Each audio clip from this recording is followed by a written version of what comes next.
Greetings and salutations, everyone. This is the Vocational Science Freedom Saturday Night Civics and Sovereignty class. I'd like to welcome all my fellow sovereigns tonight, and we will be continuing our reading from the document titled U.S.A. the Republic That No One Lives In. And this will be part 6 of this series, which we've been reading from for a while now, and we are more than halfway through it. We're down to page 36 now, and if you'd like, you can always download this document from the chat room on the VSOF Gilded server. And if you'd like to join the VSOF Gilded server, you can do so by going to the Vocational Science Freedom YouTube page and clicking on the banner in the upper right-hand corner of the VSOF Gilded server, and then you will be prompted to answer a few questions, and then you can join the Gilded server and join us in class.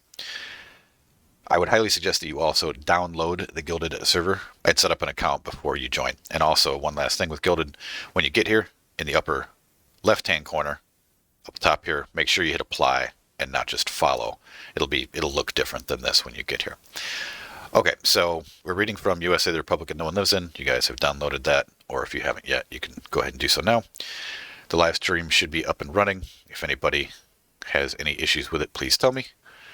And if you'd like to also join the Vocational Science Freedom on Odyssey, where we have more classes available than just on YouTube, you can do so at odyssey.com/@VSOF:8, where we will upload things that we are not allowed to upload onto YouTube. Okay, so let's get going here.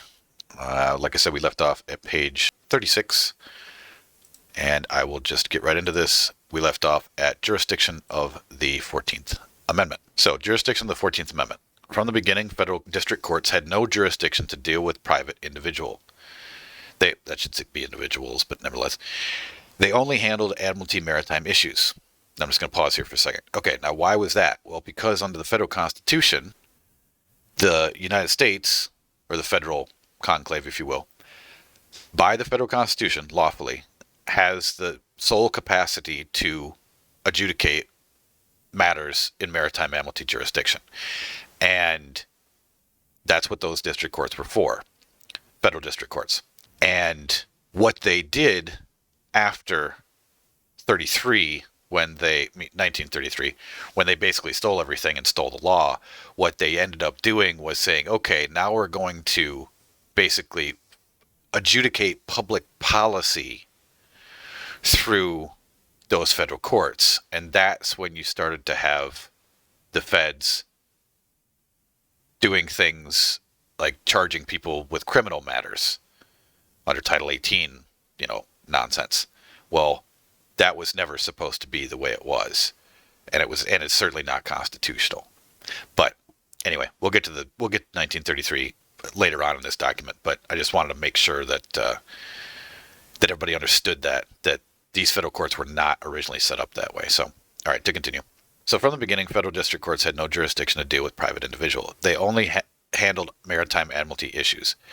There were only circuit courts and the Supreme Court of the United States operating in the United States government that could have jurisdiction over matters involving diversity of citizenship, meaning if someone from Wisconsin, say, wanted to sue someone from Georgia, that would be something that would be handled in federal court. That is, matters involving citizens from different states. The state courts handled federal questions because they, being courts of original jurisdiction in issues that involved contracts. When the 14th Amendment came along, the United States district courts could have jurisdiction in private matters of individuals involved in the trust because the trust and its members now became under maritime admiralty law outside the Constitution and did all international trade. As did all international trade. At that point, the federal courts were given in rem jurisdiction over the people. The res was with the people because there was no public debt. And I'm going to have to, I'll explain some of these terms, but I'll read this last sentence.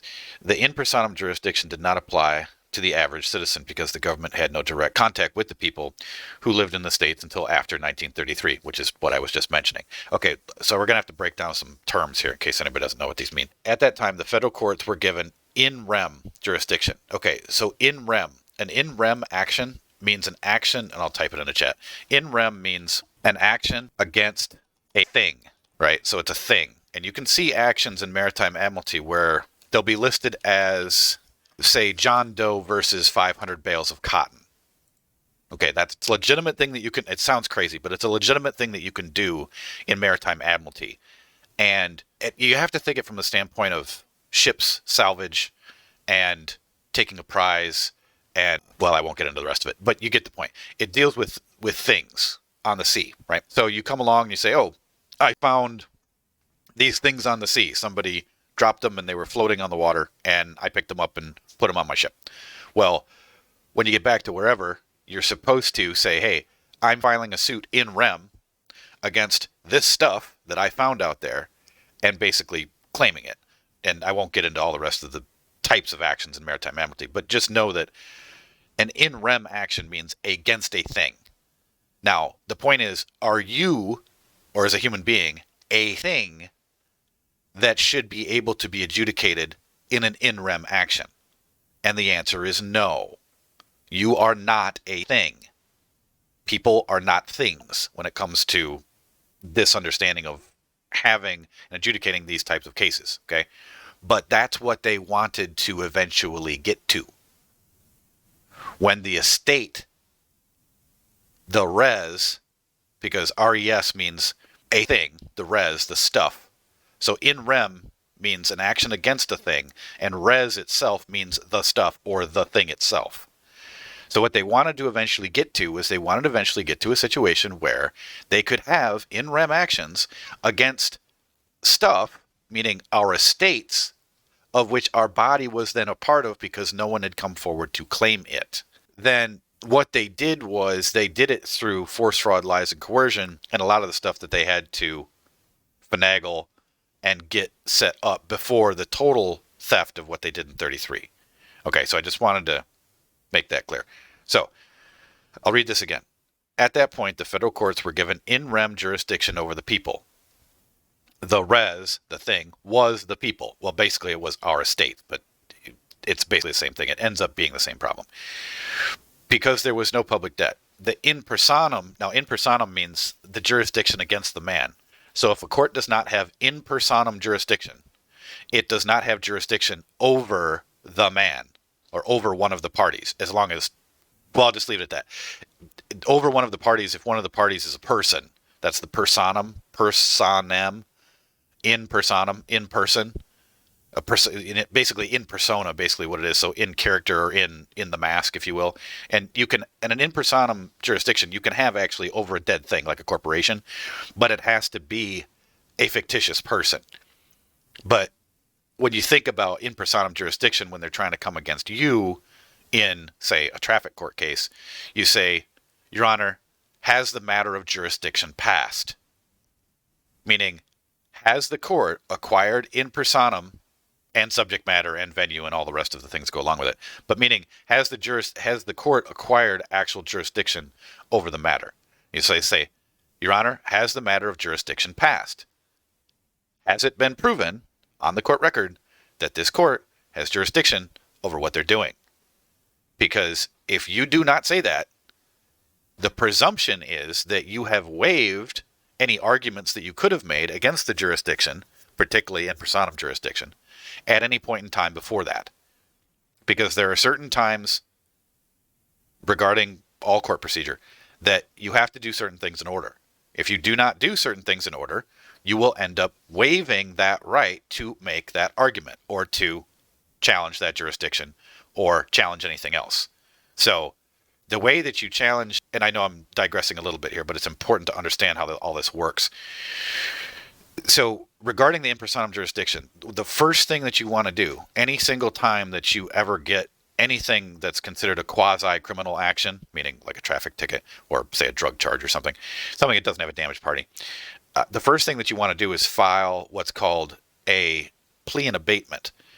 And a plea and abatement, if it's written correctly, and we have templates for this at the VSOF, if you write a plea and abatement correctly, what you're doing is you're saying, look, I'm pleading to abate the entire prosecution or plaintiff's suit against me because I do not know if the defendant that they've named is a man or a thing or a trust or an estate. I don't know what it is. So you say, wait, hold on. I'm filing this plea and abatement to make sure and to demand that the court make sure, or order, basically, the prosecution to clearly state who or what the defendant is. Now, we've done this in a few states, and there have been a few prosecutors, one in a civil case and one in a quasi-criminal case, meaning traffic, that actually admitted that the defendant was a constructive trust. It was not the man in the courtroom. It was not the defendant. So it's very important to understand in personam jurisdiction and what it means. And I highly suggest that everybody just go ahead and, look it up in Bouvier's Law Dictionary, and which is available on the VSOF library, and everybody's got the reference material you can find on the VSOF Gilded server. Go look it up in Bouvier's. Look it up in Black's. Look it up in any other dictionary you want to, and fully understand, wrap your mind around what in personam jurisdiction is, what in rem jurisdiction is, what subject matter jurisdiction is, and what venue is. Those are your major four. If they do not have all of them, meaning the court, then they cannot proceed, as long as you make sure to make the argument. If you do not make the argument or make the defense, then the defense is considered waived within a certain time frame, and that's all written in the rules of court. Now, of course, I know we're operating under Roman civil law rules of court and statutes, acts, ordinances, and codes. Okay, great, whatever, I get it. But you still want to go ahead and just look at the rules, because they never follow them anyway. You can beat any court case, even in equity under Roman civil law, very easily by just beating them with the rules, because they never follow them. And if you specifically make the arguments to say, wait, no, hold on, I filed a plea and abatement, which is, by the way, a common law plea, and they all have to file the common law, because that's also in the statutes as well. I could give you some examples, but I won't right now. That they have to follow the common law because those remedies are still available, particularly when you are arguing that, hey, I'm not the defendant, or, hey, I need to know what or who or what the defendant is, or else there's no possible way that I can defend. Because if I'm not knowledgeable, or I don't know who or what the plaintiff is trying to attack here, why are you guys coming at me at all? That would be a violation of due process. And if they continue, if you make a point and they don't answer, or if the court ignores the plea and abatement, if they do not answer the plea and abatement, you can immediately, the lower court, meaning doesn't order the plaintiff to answer the plea and abatement, they just steamroll forward and say, well, you're the defendant and we're going to continue with this, blah, blah, blah, whatever. You can say, objection, Your Honor, I'm going to file an interlocutory appeal so that the appeals court will force this lower court to make the plaintiff answer the plea and abatement. And that way, then they'll be forced to answer it, and then that way they cannot get away with this presumption that you are then a trustee of a constructive trust, which is what they are doing every fucking time. And we have to know how to argue that point, know how to force it on them that they have to answer it. Because these are the tricks of the trade, everyone. If you want to understand court procedure and you want to be sovereign, particularly if you want to run your own court of record, you have to learn these things. You have to learn these words, you have to learn these terms, and you have to learn how court works. Because these are things that have been, some of these things go back thousands of years. Meaning court procedure and why you say certain things in court at certain times, and why you only address the magistrate and you don't turn around and just start yelling at the other party in court. It's the whole thing, court in itself, the whole entire procedure of court is basically civilized warfare. But do not make any mistake about it. It is warfare. But there are, and you want to think of it literally like a board game. Okay, you get to go first. Okay, now you get to go. Okay, now you get to go. Now you get to go. So what moves are you making? What things are you doing? And that's not, I'm not trying to pick a pun here, but the motions that you put down to court. I move the court to enter an order to do X, Y, Z. And you can say that verbally too. But anyway, so get back to the point. You have to understand these things. You have to understand what in personam is. And to attack in personam jurisdiction, the first thing you want to file is a plea and abatement. Okay, so now I will continue with the rest of this now from this sentence. So The in personam jurisdiction did not apply to the average citizen because the government had no direct contact with the people who lived in the states until after 1933, because that's when the state governors committed treason, and they pledged all of the registered property on the state level to the feds so that the feds could then go get loans from the Khazarian mob run international banking cartel called the Federal Reserve. Okay? So I'll just continue here. When the fixed gold standard was removed, the people lost their law. Before 1933, the federal courts could not assume jurisdiction over a person. That should really be people, but you get the point. There had to be some bilateral agreement, contract, covenant establishing a res or thing, right? Because, and this is something else that I want everybody to wrap their heads around and fully understand. When you have a contract, when you have a covenant, when you have a trust, all of these things are basically adjudicated in equity. Is a contract a form of a trust? Yes, it is. So that's adjudicated in equity. Now, the understanding of what the aspect of these things, the one thing that gets them out of this, okay, let me put it this way. The one thing that they're doing that makes all of this basically lawful is the problem with pledging. Because with a pledge, you don't have to have a two-party agreement. You don't have to have another party agree to anything. It's just one party pledging something to someone else, and then they just take it. And that's what's happening with the birth certificates at the founding hospitals. The mothers are pledging their children, unbeknownst to them, but they're pledging their children, and then the state picks it up as a maritime mammalty salvage and then administers the estate of that child for the rest of their lives under the presumption of death, infancy, abandonment, and if you start to get snarky with them but you don't know what you're doing, they'll go after you with competency as well. They'll say, well, you're not competent to handle your affairs, you don't know what you're doing. And then they'll stick you in a loony bin for 10 years, like they did with Ezra Pound and a lot of other people. But the point is that they use these presumptions, you have to rebut the presumptions, and this is what they're doing because they have this capacity to enter these things into these courts and make you be a thing. So, okay, so I'll restart here. There had to be some bilateral arrangement, contract, covenant, and I'll also say, aspect of pledging too, establishing a res or thing that would have given the court jurisdiction over the people in personam, right? So all the changes from civilian methods result from these changes, the perverted use of person and the new concept of res. And remember, just in case, all of these little numbers, these little lit up numbers in this document, all I have to do is hold down control and then go ahead and left click, and that will take you to the footnote for this. And some of these are court cases and some of these are just definitions. And it'll take you directly to the website, which is still up because this document was written several years ago, but the website's still up and running. And also all of them are at the end of the document as well. So, okay. So the law of persons and things is law of status. Law of things is law of property or contract.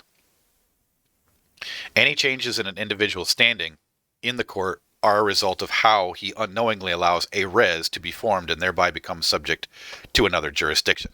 And that res that they're talking about right here is that constructive trust. That's what they're creating. There is a difference between subject matter jurisdiction and jurisdiction of the subject matter. The courts have jurisdiction of the subject matter of the trust, res, under the 14th Amendment. But as a non-14th Amendment citizen, there is no res to which they, the court, can attach jurisdiction. However, there are areas in the law whereby you can reconvey subject matter to the court. And he doesn't really explain this, but I could, well, I don't want to digress right now. I could get into this, but I already explained all this in the class ins and outs of court that I did, which also everybody has access to. Okay, so however, there are areas whereby the law can reconvey subject matter to the court. Before 1933, the federal courts did not have in rem jurisdiction to compel performance of the general public because the people had not given up the law, gold. And they also were not fully... There was a long stretch between 1913, when they brought in the Federal Reserve Act, and 1933, when they were more or less forcing more and more people to register their children. And by the way, register everything else too under Roman civil law. So it wasn't like this just happened exactly in 1933. It was a slow buildup. So this is kind of a misconception here about the gold thing, but because it deals with Roman civil law registry, it's not just about removing the gold. But when you remove the gold, you take away the capacity for people to have lawful contracts, because if you're not exchanging something of consideration, lawful consideration, when you have a contract, it's technically not a valid contract. Now, you could exchange something like, here, I'll exchange you my cell phone for your set of silverware. Okay, fine. That could be a lawful contract because both of those things have consideration. However, a Federal Reserve note that is not backed by gold and silver has no consideration. It is a worthless piece of paper. It's a debt obligation. And that's where you end up having problems in the law when you get into the understanding of the gold part of it. But so I'll just leave that for now. Okay, so unless there was some bilateral contract involved in a dispute, the federal courts could not attach jurisdiction over a person. The federal courts only dealt primarily in contractual disputes between citizens of different states. After 1933, the people contracted for more debts than there was gold to back up those debts. Now, I disagree with that. It's not the people. It wasn't the people's debt. It's Congress's debt. Congress owes the debt, not us. But what they tried to do by sneaky stuff is to try to say, hey, Federal Reserve Banky Bank, we're a bankrupt corporation in 1933, but we'll pledge all this collateral of all this stuff that all these people registered on the state level. Will that work? Well, sure, said the Khazarian mob bank. We'll take all that. Now, did any of these Luciferian fucks ever have any jurisdiction to do any of this? Answer's no. Did they ever explain to anyone what registering one's property does as far as a contractual duty? Answer's no. Well, then is any of this lawful? Again, the answer's no. But we have to understand how this system works in order to reverse engineer it and get out of it. If you do not understand how something works, like say like a car engine, and you start tearing into it or start messing with things, is that engine going to work very well? No. So, first thing we do is we learn everything about the engine, and then we see how they altered the engine to make it what it is now. And then we say, okay, we're going to fix this. We're going to take this out of here, we're going to take that out of here, we're going to take that out of here, and we're going to, bring it in and replace it with the common law and proper grand juries and proper petite juries that are actually rendering general verdicts, which they can decide both the facts and the law, and we're going to fix this whole entire system. And we're going to hang every single one of you for treason that comes against us, is another important point. So, okay, back to this. After 1933, the Congress, I will say, contracted more debts than there was gold to back those debts. Something like $28 billion in debt with only $4 billion in gold to back it. When Congress suspended the gold standard, the nation was thrown into a debtor-creditor relationship because the people are the posterity of the country. They are also the posterity of the debt through the Social Security system while remaining under the 14th Amendment because it made one primarily a United States lowercase c citizen and secondarily a lowercase c citizen of the, and that should be uppercase S state, not lowercase. He messed that up. Of a citizen of a state. So, because lowercase s state means what exists, meaning the land, the people, that's lowercase s state. Uppercase s state means what occupies, meaning the government. So a lowercase c citizen is bad. An uppercase s state is bad because that's the government. But if it was a capital C citizen and a lowercase s state, that would actually be correct because then that would go back to how it was actually stylized in the original federal constitution, meaning citizens of the union, meaning citizens of the several states. That's capital C citizen, lowercase s state. But this is the opposite of that. And of course, this is what attorneys do. They just change things with capitalization and you don't ever pay attention to what they're doing. And You're never aware that it's actually an entirely different term. But,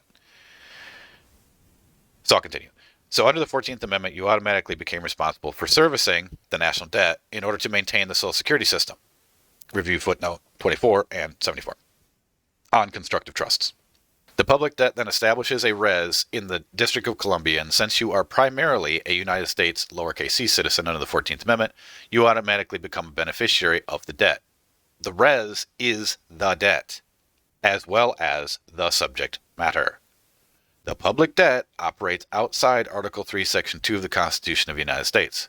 This is why the whole judicial system operates outside the Constitution, in that they operate only under Article 1 as judicial functions. Every judge can then render decisions based on his own prejudices, not on constitutional law of the Republic. Since the 1938 Erie Railroad decision, justices have been free to render Article 1 ecclesiastical or legislative court decisions based on their own desires or political pressures, not on the Constitution. And they are immune from suit because it's a judicial function, not a judicial power, as Article 3, Section 2 courts. Now, I would make an argument with that because it misses one critical thing. They are not immune from suit because all of these courts are private for-profit corporations. They all have their own Dun & Bradstreet numbers. And more importantly, they have separate purses from the state. So if you have a, say, Wisconsin District Court, and you go into the Wisconsin District Court, you will be sitting in a private for-profit corporate court that is not part of Wisconsin and that holds a separate purse, holds separate money from the state of Wisconsin. So because of that, because they hold separate purses, they do not have 11th Amendment immunity. They don't. And there's been plenty of court cases, I have 3 federal ones specifically, that clearly show that they don't have 11th Amendment immunity because they're private corporations. So you can sue the fuck out of them, which is what some people have done, to get out of them, to say, nope, I'm not in there. I don't have any contracts with you. I'm not a citizen of the United States. I'm not a 14th Amendment slave, and all of the other things that go right along with the correction of one's status, which is part and parcel of what we do here at the VSOF. So anyway, I'll continue. So under the 14th Amendment trust relation, the federal government, in dealings with its citizens, automatically has in rem jurisdiction over all 14th Amendment citizens, also called U.S. citizens. When the government has in rem jurisdiction, they automatically receive in personam jurisdiction at the same time. Right, because it's the in personam jurisdiction is over the estate. And they're making you act as a trustee of the res, when you're actually supposed to be the sole lawful heir and executor of the estate and the res. So, jurisdiction in rem depends solely on the physical control of the res by the sovereign exercising jurisdiction, meaning 14th Amendment jurisdiction of the Public Charitable Trust of D.C. Thus, where property is carried into a foreign territory, meaning District of Columbia, which is referred to in all the state statutes as in this state, when you see that term of art, if you will, in state statutes where it says, a person shall not do ABC in this state, if you go look up what the term in this state means, it means the District of Columbia. It doesn't mean Texas or Florida or Colorado. It means in the District of Columbia. That's what in this state actually means as a term of art. And that's what they're doing. They're hoodwinking everyone into thinking, and the court is operating as if you are literally a dead thing, a res, warehoused in the District of Columbia that's operating in commerce out here in the federal territory. In a nutshell, that's what they're doing. So, okay, so I'll kind of reread this here. So, thus, where property is carried into a foreign territory, District of Columbia, without the cooperation of consent of the owner, jurisdiction cannot be exercised. General jurisdiction is public municipal law for private purposes, while local jurisdiction is also called local laws, are private law for public purposes. That's the aspect of, if you will, public policy. There's a huge difference between public law and public policy, and I'll just explain it like this because that sentence was a little bit confusing. So, public law is a harm, right? If you harm this or harm that, we have public law to say, okay, you're going to be punished in such and such a way. Public policy is different. Public policy is basically administering the res of abandoned infant estates for basically the purposes of market conditions, meaning whatever the market conditions happen to be at this point in time, the attorney will alter public policy to best fit market conditions so they can always take their 33%. And I hope everybody followed me there, because that was kind of a slightly difficult thing to understand. So I'll say it again. So public law are things that have to do with the harm. So say like any statute or any, say U.S. code, anything U.S. code that actually has to do with something of original jurisdiction. Say like treason. Okay, so you have treason under the U.S. code. That's public law. Public policy is basically all of Title 18, which was never properly enacted into law anyway, and it all has to deal with administering the res of abandoned infants' estates. And part of that res is your fucking body. People have to understand that. They see your body as part of the res of the estate, and that's why they're administering it through public policy. So that's what they're doing. So I'll continue. When a person expatriates using 15 statute at large, his or her whole estate comes back out of the trust. So the lowercase s state under local law, that is Washington, D.C., and its political subdivisions lose the in rem jurisdiction and therefore automatically lose in personam jurisdiction. The court can compel you to appear but cannot attach subject matter jurisdiction because the subject matter, or the trust res, is no longer in Washington, D.C., or its political subdivisions. This is the most critical fucking thing to understand about what we do and to expatriate. This right here. This whole point.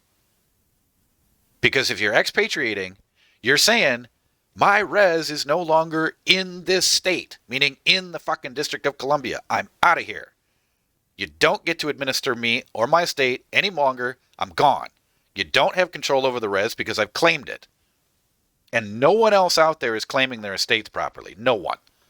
I've not seen a single doc set. No one talks about it except us at the Vocational Science of Freedom. No one. No one understands the importance of actually claiming your estate. Because expatriation, yes, is an important part of this. However, truth be told, if you were doing everything correctly, you'd have to claim the estate first before you would even have the right or capacity to expatriate. Why? Because infants can't hold title. So until you come back and claim your estate as having been found to be living, that you've properly come of full age, and that you're competent to handle your own affairs, technically, under the common law, you can't even do this. So that's why we make sure we do that first. Get that out of the way. Okay, now, under the common law, now I have my rights back. Because there's none of these presumptions trying to be used against me to exercise those rights. And those are your right to blood and kinship and your right to have and hold your own title. Meaning the title to your own body and everything else that your estate is. Because in case anybody forgot, the substantive definition of an estate is everything that a man or woman owns in law. That is your estate. Everything. And as I said, your body's part of it. So I'm going to reread this again because this is so bloody important. So the state, under local law, that is Washington, D.C., and its political subdivisions, loses the in rem jurisdiction and therefore automatically loses in personam jurisdiction. Because if they can't control the res, they can't do the in personam jurisdiction. They can't force you into being a trustee of something, of a res that they don't have, right? So the court can compel you to appear, but cannot attach subject matter jurisdiction because the subject matter or the trust res, the stuff that's in the trust, the constructive trust, is no longer in D.C. or its political subdivisions. It has been removed back under the Republic by your political will, in fact and in law. So, extremely important to remember. To continue, HJR 192 is mutable by will, Right. And it was also actually literally muted because HJR 192 has been altered by, there was another House, I don't know if it was House Joint Resolution or what it was. If anybody remembers, put it in chat. There was something that changed House Joint Resolution 192, and it was something that the Senate did, and I don't remember what it is. I have it saved somewhere, but I can't recall it off the top of my head. And basically, everything that people are trying to do with HJR 192, meaning to get the government to pay for things, no longer works because of how they changed it. But I'll just leave it at that and just read this. So just as long as you know that, whatever he's about to say here, that this might have actually been altered since that time. So, all right. So anyway, HJR 192 is mutable by will, as is almost everything else by your own will when you're in court. The insolvency of the government, as declared by suspension of the gold standard, is not something that everyone has to participate in. Not everyone has to be an insolvent. The people put more demands on the payment of the gold than there was gold in the treasury, so the gold standard was suspended. But the individual does not have to go along with public policy, especially public policy that was a result of private law, meaning contractual law, vis-a-vis private law for public purposes. Before June 5th, 1933, there was public money for private debts. After June 5th, there was private money for public debts. Now all private credit money, meaning debt money, that's your Federal Reserve note, operating in the public sector as public policy, meaning here, little infants, we'll let you play with monopoly money and to go do this stuff to discharge debt, but you don't actually own the money. There's no consideration there. You live in one big farm. You're all just infants in a sandbox throwing cat shit at each other. And here, you can play with monopoly money to barter for your stupid cat shit. That's what the system is. So I'll restart. Now, all private credit money operating in the public sector as public policy is all that has been available to discharge, but not pay, private debt since June 5th, 1933. The individual who is a non-14th Amendment citizen can technically maintain the quote-unquote gold standard because all the taxes of compelled performance do not apply to him. Inflation is due to taxes because the taxes support non-producers and thus a sounder dollar results when no taxes are paid. Also, it has to do with the money creation itself, but I'll just, if you want to know about that, if you want to know everything about money creation, like all of it, you can go to the Vocational Science Freedom Odyssey page and make sure that you watch Money as Debt right here. I re-uploaded it, and this is not something that I created, but it's been a document and it's been around for a long time. If you want to understand how the money is created, make sure that you watch Money as Debt. And if you want to know everything else about banking, go ahead and watch all of the banking timeline classes, which I put up on Odyssey, and you can find those in the playlist under VSOF Banking Timeline, How Bankers Stole the World. So, to get back to this, since June 5th, 1933, everything is predicated upon your personal will. Right. How do they end up administering an estate? Because you've never put down your will. Your will is being probated under the presumption of death, and so therefore they can administer it. Because an administrator is someone who is appointed by a court to administer an estate that has no will. An executor, on the other hand, is someone who is appointed by will to administer the estate and is always higher than an administrator because it's the part of the will. It's your will. They are stealing your will in every way, shape, or form you can use that term. That's what they are doing. And because you have not put your will onto public record, the presumption is that you don't have one. So that is the most important reason why to file the Vocational Science of Freedom status doc set, because each and every one of them is a continuation of your will. And that's how they've got you. That's how they've been getting us the entire time. So I'll continue. So, since June 5th, 1933, everything is predicated on your personal will. Through public policy and the silence of the individual, it has been assumed that the individual wants to continue the trust relationship and therefore the individual must perform. Right? Because if you take a benefit, you also owe a duty. And that's something else that a lot of people do not understand about law and just trusts in general. So everybody keeps screaming, oh, I'm the beneficiary, I'm the beneficiary. Really? You really want to say that? No, you're the sole lawful heir and executor. You keep using the term beneficiary, well, you're going to have a duty somewhere. And that duty might be to go to jail. So people better stop doing that. And anybody that teaches that does not understand what they're doing. And it's going to get people in a lot of trouble, of which I've already seen. So to continue. Okay, so performing to the insolvency means that you must contribute to the insolvency. However, the individual does not have to stay bound to the debt of the public policy because it is mutable by will, meaning, that's not mine. I don't have anything to do with this. I don't consent to the jurisdiction. Also, demands that you should make in every single court case. I demand to be free of the jurisdiction of this court, Your Honor. Because it's important that you make the demand. Or you say, Your Honor, I do not consent to be subject to the jurisdiction of this court. Another important thing to say. Then you stated your will. But it's far easier to just get your doc set done and record the thing. And then when they come after you, either put it into the court case or serve it onto the judge and or district attorney and or just prosecuting attorney if it's just a civil matter. Then they have notice of your will. So, to continue, that is, the individual must state his or her will or choice, and the law will uphold that individual choice to make public policy toward him of no effect. HJR 192 is an act that is open-ended. That is, you can participate in the public policy that HJR 192 established, or you can decline to participate. It must be understood that in order to make public policy mutable by the will of the individual, very definite legal procedure must be exercised along with the proper statute law. The statutes must be exercised with the proper legal procedure to accomplish mutable by will vis-a-vis state probate code along with 15 statute at large, published legal notice by declaration, which is what we're doing. The declaration is an express testamentary will, right? So you got to express your will, when it has been properly signed and witnessed and published, meaning you've recorded the damn thing.